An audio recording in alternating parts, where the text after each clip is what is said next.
Here he comes, here he comes. There's the trumpets, there's the drums, here he comes. Hopalong Cassidy, here he comes.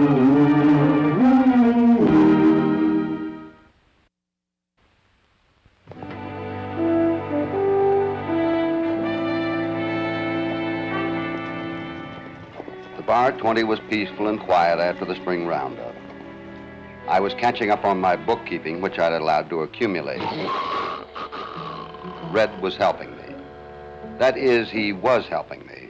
Red was like a growing boy, just interested in eating and sleeping.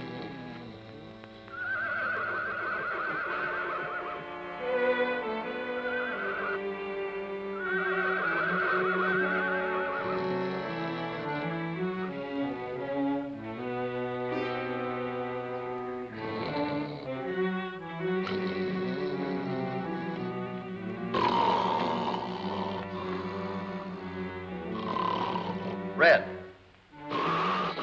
Red.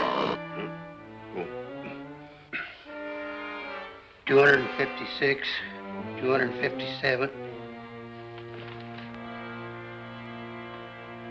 Where are you going? You recognize that horse? No, never seen him before.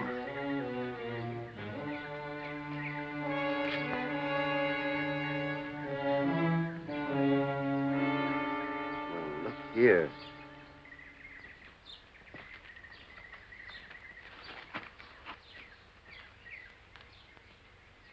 Well, he doesn't seem hurt. He probably rode this far and fell off his horse from exhaustion. I bet a little food and warm milk will fix him up. Probably will. Let's get him in. The hot milk and food did the trick. His name was Billy Murdoch. His father, Tom, was a good friend of mine. Perhaps I should have recognized Billy, but he was only 7 the last time I'd visited his home. There's a little more right there. Thanks for taking me in, Hoppy. Ah, that's all right, son. Now, what's this visit all about? I rode over from National City, 'cause I need your help. But why didn't your father come with you? He disappeared. Everybody thinks he's dead. He disappeared. Well, you better tell me all about this. 3 weeks ago, Dad left to work his gold mine and never came back. Well, that's strange. Have there been any searching parties out for him? The sheriff and his posse couldn't find a trace of Dad, but his horse was out there, not far from the mine entrance. Tell me, did your mother know you were coming to see me? No, sir. She would have stopped me. Oh, not your mother. You're thinking of my real mother, Hoppy. Sure. She died 3 years ago. Oh, I'm sorry, son. For the past year, I've had a stepmother. Her name's Dorothy, and she's very pretty. She's been awful good to me, and I love her. I'll bet you do. We'll go home with you. Gee, Hoppy, that's swell. I knew I could count on you. Now, tell me something. Do you think your dad is dead? I don't know, Hoppy. Of course, I've been hoping and praying he's still alive. That's what I wanted you to help me with. Then... Then what? Do you believe in ghosts? Why, certainly not. I know it's silly, but everyone around our house has been talking about ghostly happenings. Well, that is silly. That's what I told Miss Kerner. Miss Kerner? Our housekeeper. She's a spooky old lady. She believes in ghosts. Oh, I do remember Miss Kerner. If she's as spooky as that, Hoppy, we better not go home with him. Oh, she's not that bad, Red. Now, what did you mean by ghostly happenings? Well, things happened that only my dad could do. One night, they found one of his spurs on our living room floor. He had the spurs on when he disappeared. What else happened? Another time, Father's horse carried on something awful and tried to break out of his stall. Miss Kerner said no critter would act up like that in the middle of the night unless something scared it. Billy, do you think your father could be hiding out for any reason? No, sir. He talked a lot to me. I'd know if something was wrong. Ah, you're probably right. So you get some rest, and we'll leave for your house the first thing in the morning. Up you come. I'll give you another pillow here. We had left the Bar 20 early the next morning.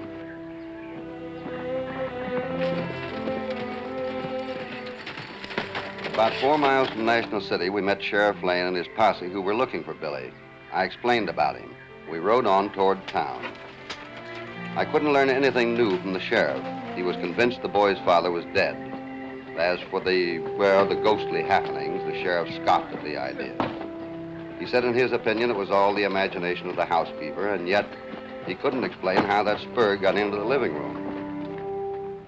Billy's mother was so glad to see him, she forgot all about scolding him for going off alone. She appreciated my coming over and naturally would do everything to help, but she feared any effort to find Tom would be useless. Well, I've got some work to do. Thanks for bringing the boy home, Mr. Cassidy. Next time you decide to go someplace, let me in on it, will you? I will, Sheriff. Where's the best place in town to eat, Mrs. Murdoch? Our place. You and Mr. Cassidy will be my guests. That's very kind of you, Mrs. Murdoch, but I want to warn you. He'll eat you out of house and home. Hey, here comes Uncle Henry. Hello, Uncle Henry. Billy, where have you been? I brought Mr. Cassidy to find my dad. That's Henry Grant, the banker. He's a good friend of ours, an executor of the estate. He's been so helpful. Billy calls him Uncle. I'm so happy the boy is back.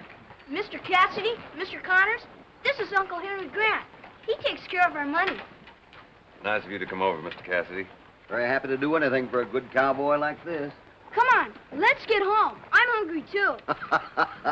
I'll tell you what we do. You three go ahead, and I'll come out a little later. I want to have a talk with Mr. Grant. Ah, shucks. I didn't want to go home without you. I'll be there soon enough. Well, we can wait. Henry was coming out this evening for supper anyway. That's right, Dorothy, but there's a few things I must clean up at the bank. Won't it keep? I'm afraid not. We'll see you later. Bye. Uncle Henry was very cooperative. He'd only been in National City the past 3 years. However, he knew Tom and I were friends. He said there was no reason for Tom to voluntarily disappear. The ranch was operating at a profit, and Tom had high hopes of striking a rich vein in his mine. I asked about his will. Mrs. Murdoch was well taken care of, and a trust fund was set up for Billy. Well, I'm glad to hear that Mrs. Murdoch and the boy are going to be taken care of. Now, what is your opinion of this ghost business? Oh, it could be just Mrs. Kerner's imaginings. She's an odd woman, seems to resent Tom's second wife. Frankly, I think she's just trying to frighten Dorothy. You're probably right. Well, I'll see you out at Mrs. Murdoch. Yes, indeed. Thank Thank you you for coming in. You believe in ghosts, don't you? Don't you? Well, Miss Kerner, I don't know. I'm telling you, Tom Murdoch's ghost is haunting this house. It's no wonder with all the goings-on around here. The goings-on? Poor Mr. Murdoch couldn't rest peaceful, no matter where he is. He had to come back. Why? Why, it's a disgrace the way the second Mrs. Murdoch carries on with Frank Ellis, the foreman. I caught them whispering a couple of times. You couldn't be imagining things just because you dislike her so. I have good reason for disliking her. And I'll tell you something else. Ellis was hired right after Tom married this girl. I found out Ellis and she came from the same town. Miss Kerner, do you happen to know the terms of Mrs. Murdoch's will? Yes, I wasn't left anything. If Estelle had lived, I'd have been taken care of. But don't you get any ideas that I knew anything about Tom's disappearance. I loved him like my own flesh and blood. Well, I'm in hopes he's still alive and that I can find him. You're wasting your time. Miss Kerner, I appreciate the way you feel about all this, but I don't think it's a good idea for you to talk so much about Mrs. Murdoch. Why not?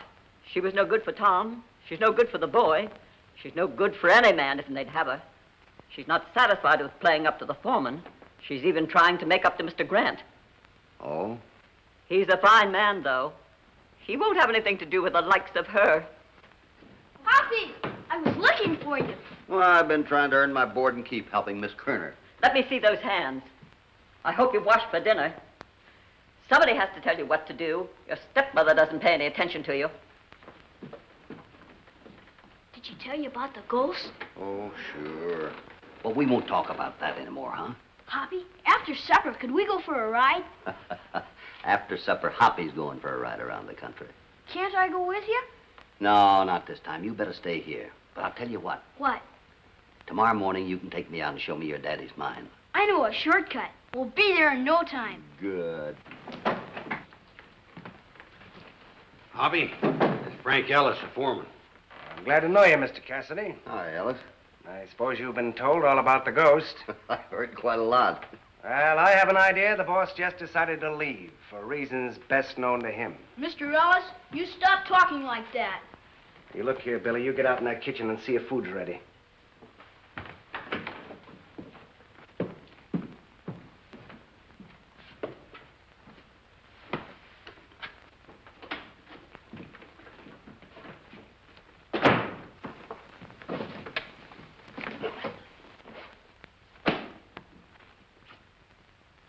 I understand you were a close friend of the kid's father.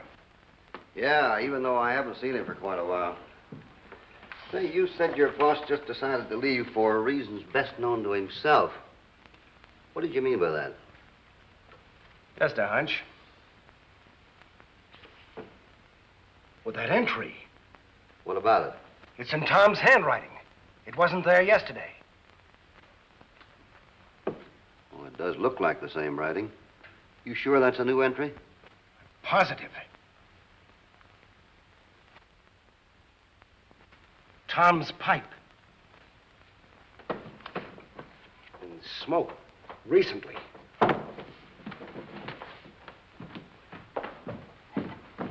Hey, Hoppy, I am beginning to believe in ghosts. You would. I can't say the supper that evening was the most pleasant meal I'd ever had. I'd heard a lot, and strange as it seemed, Miss Kerner was right. Mrs. Murdoch was playing these two men against each other. To make sure I wasn't missing anything, she turned toward me and smiled as if to say, "See, what did I tell you?" However, two people at the table were oblivious of all the undercurrents. They were enjoying their food.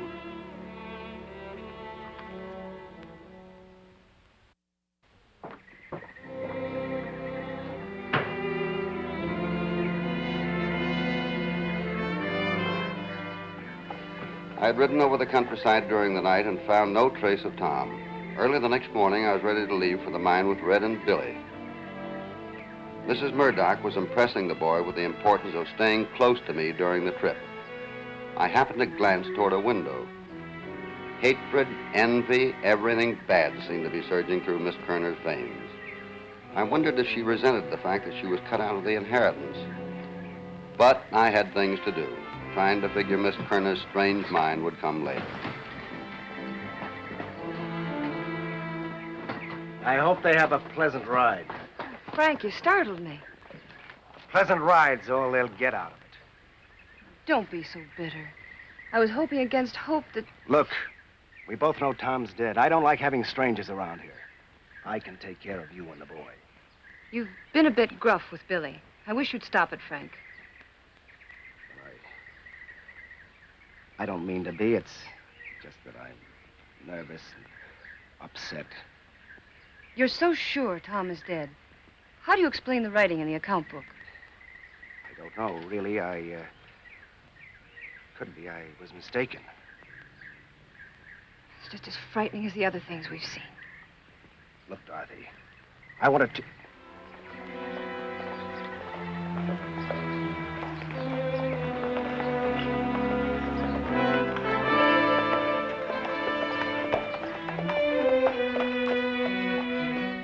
Billy led us directly to the mine. I abandoned all thought of examining the ground. Dozens of people had already been there.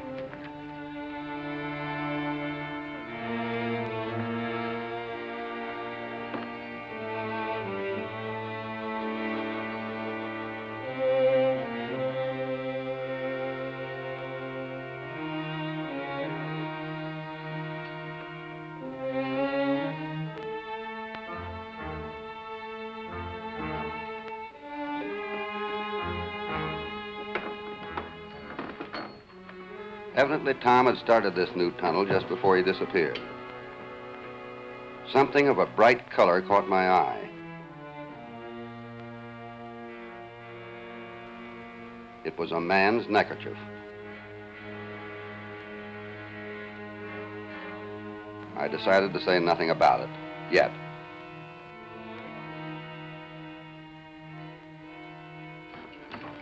Find anything? Oh, son, I'm sorry. I told Red and Billy we'd take a look at the surrounding country.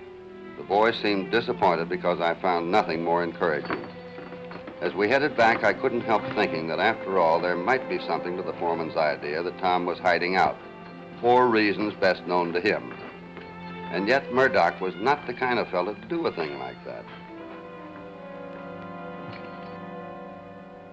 My nerves are about to crack, Henry. These past 3 weeks have been unbearable. Dorothy, you've got to get hold of yourself. Tom's disappearance wasn't enough. Those other things had to happen. You ought to get that crazy ghost thing out of your mind. Things like that can't happen. But they did. Tom's spur might have been here on the floor all the time. Maybe an innocent noise frightened his horse. But the writing in that account book, I tell you, Henry, that is not anyone's imagination playing tricks. And I tell you to forget it. I can't. I'm frightened. You saw the handwriting. You know it was my husband's. You examined the pipe. Yes, I admit I can't give you any explanation now, but it will all work out. You think Mr. Cassidy might uncover something? He's very clever. But who can find a man who's dead, wandered off into the wasteland, or catch a ghost?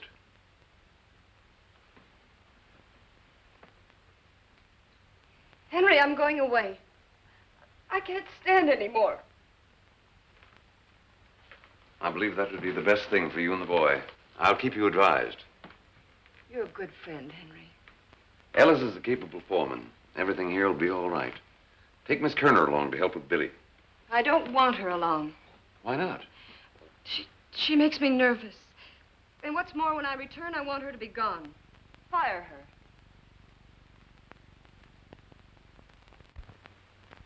Mrs. Murdoch had identified the neckerchief as her husband's. I was determined to stay up all night if necessary to see what ghostly manifestation would take place. I knew of Mrs. Murdoch's desire to leave the place, and I didn't like it. Red was keeping me company in his usual way.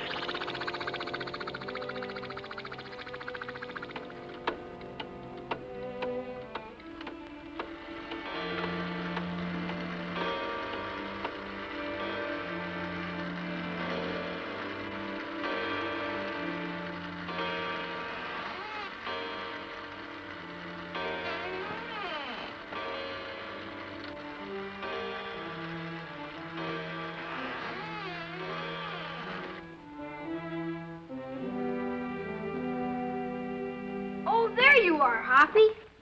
I looked in your room. What's going on? What are you doing up so late?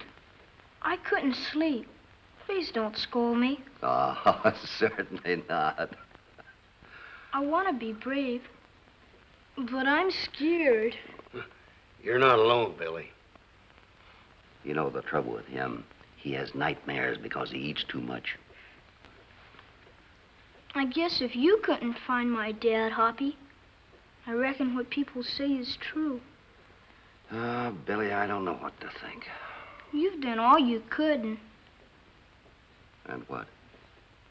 I read in a book, when you know something terrible's gonna happen, you grit your teeth and face it. That's right. And be brave. Where does courage come from, Hoppy? Oh, Billy, I guess nobody really knows. People perform heroic deeds, and they wonder where the courage came from. I think the best answer's in the Bible. It says, "Be of good courage, and he shall strengthen your heart. All ye that hope in the Lord." I'll remember that. Mr. Connors? Could I speak to Hoppy alone? Oh, sure.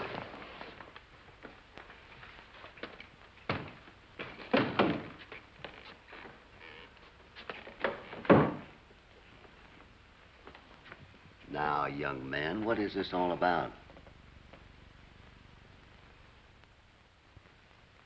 I tell you, Tom was wearing this ring the day he disappeared. Miss Kerner, you say you found this ring on the table? Yes, Mr. Grant, right there. Now won't you believe in ghosts? Don't you dare use that word again. It is uncanny. Well, Red, we'd better go in and see the sheriff.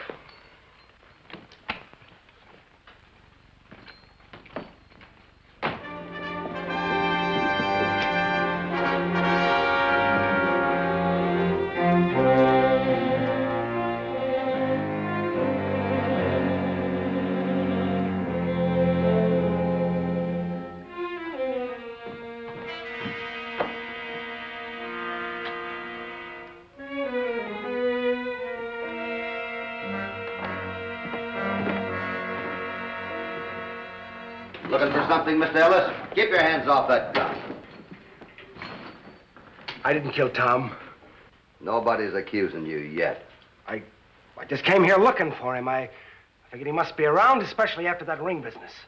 Say, you're a bit confused, ain't you, mister? A minute ago, you was telling us you didn't kill him. Now you're telling us he's around here somewhere. Well, I'm a little mixed up. I don't know what I'm saying. Quiet. Get back in. Get in.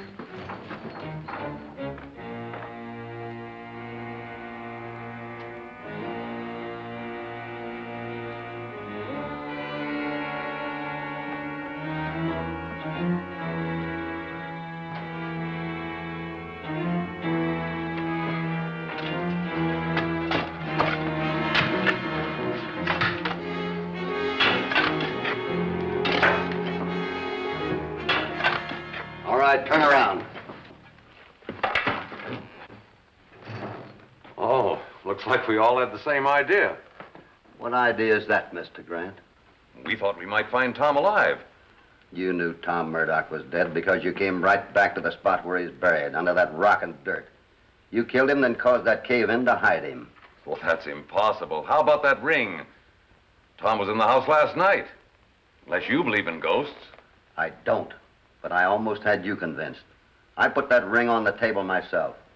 Tom gave it to the boy before he left the house the morning you killed him. Billy gave the ring to me last night. He knew he was leaving here and he didn't want to lose it. You're lying. Dorothy would have known the boy had the ring. He never told her anything about it. The ring meant a lot to him and he didn't want it taken away from him. That still doesn't prove I killed Tom. Tom trusted you and he told you all about the rich vein in this new tunnel. You created all that ghost business to frighten his wife away from here, then you could have taken over everything. I was quite sure that when the guilty party heard about that ring, they'd rush right out here to see if Tom's body was where they left it. And that's just what you did. Go on, go ahead with the lights. Come on. We took Grant to National City and turned him over to Sheriff Lane. Red still wanted some things explained.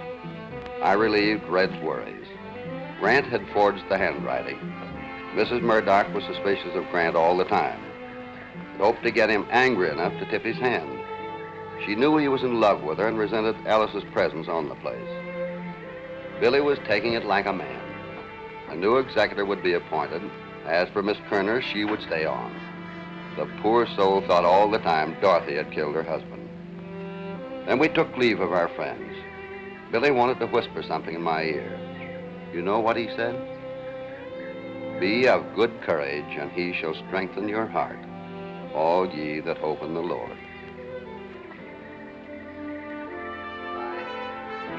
Goodbye.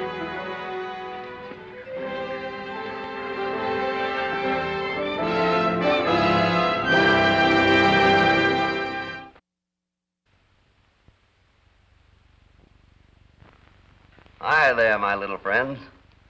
Have you been washing your face and hands good lately? How about your ears?